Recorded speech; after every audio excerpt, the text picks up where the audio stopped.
আসসালামু আলাইকুম।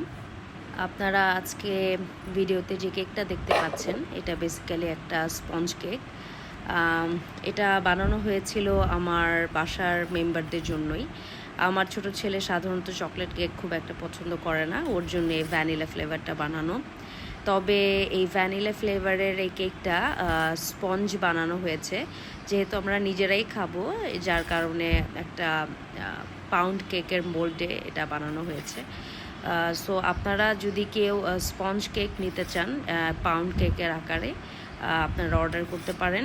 এটা পাউন্ড কেকের মতন হবে না খেতে, এটা একটু ডিফারেন্ট, স্পঞ্জ কেকের মতনই খেতে। এটা দিয়ে আপনি বার্থডে কেকও বানাতে পারেন।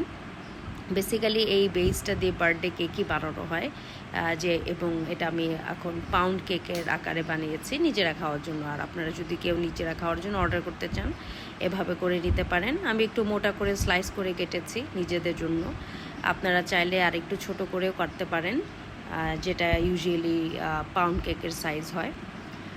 তো আজকে ভিডিওটা এটার জন্যই দেখানো। আর আমরা যারা বেকিং প্রফেশনে আছি আমরা আসলে ডিফারেন্ট ট্রাই করতে পছন্দ করি, এটা তাদের মধ্যেই একটা।